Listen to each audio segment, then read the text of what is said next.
Hi, I'm Hillary Underwood, and I'm a licensed professional counselor with Harvest Counseling. Throughout my years working with children and adolescents, there seems to be a growing number of children struggling with depression. Kids are faced with a plethora of stressful factors these days, from high expectations to social media to bullying, and the list goes on. The specific root cause of depression can vary from person to person, but typically is a mixture of bodily imbalances, traumatic events, life changes, and genetics. No matter the cause, there are ways we can help our children if they are showing signs of depression. So let's talk about some specifics of depression to help you identify and notice signs. Symptoms of depression can look similar to adults. However, oftentimes children and teens may not know how to express it and identify it. So depression symptoms can include depressed or irritable mood, difficulty sleeping or concentrating, change in grades and eating habits, getting into trouble at school or refusing to go to school, frequent physical complaints such as headaches and stomach aches, mood swings, feeling worthless or restless, frequent sadness or crying, withdrawing from friends and activities, and also thoughts of death or suicide. Parents often try to differentiate between what's normal teen or child moodiness and what is depression. But if your child exhibits one or more of these symptoms persistently for more than 2 weeks, then it may be time to seek help professionally. If a child is having thoughts of wanting to harm themselves, always seek help immediately. Seeking counseling services for your child is never a sign of you giving up and is not a reflection of your ability to parent.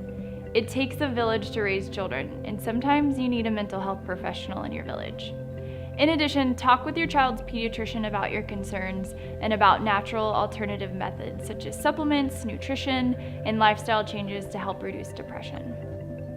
It's never ever easy to see your child struggle, and mental health concerns are especially challenging because often it's not something tangible that you can just quickly fix.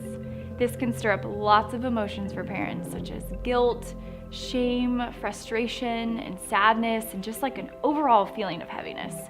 In the midst of their suffering, you're suffering alongside with them. So, here are 3 things that parents can do to help a child who is going through depression. Number 1, empathy and patience. This is huge. It can be tempting to try and persuade someone out of depression, such as, look at the things you have to be grateful for, or so many people love you. Depression isn't a character flaw in which someone just isn't positively thinking enough. So what they truly need is someone that is willing to accept them where they are and be open to listening when they need a listening ear and a closed mouth. It might mean validating their feelings and saying, it seems like you're having a rough day today. Does that seem true? And then we wait and we listen some more without trying to fix. Empathy and patience doesn't mean we leave them to suffer alone and don't ever do anything about it, but it's a posture. It's an acknowledgement that they aren't choosing this, that they may need time to heal, and that through it all, you're there no matter what. So number 2 is collaborate.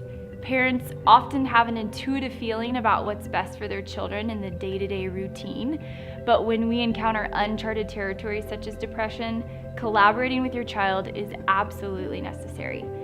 Parents often want to, what they think is, encourage their child, such as, why don't you get up off the couch and go hang out with friends? However, that can cause straight up rebellion, but also some shame and guilt for them. Instead, try asking them for suggestions. So for example, I can see you might be feeling really sad. Is there anything I could do for you or help you with? Also, getting their collaboration and finding a therapist and helping them choose who they think would be someone that they would feel comfortable talking with is helpful as well. And number 3, the last one, take care of yourself. Having a child struggle with mental health issues takes a toll on you. Fuel your body with healthy foods, with movement, and with spiritual practices.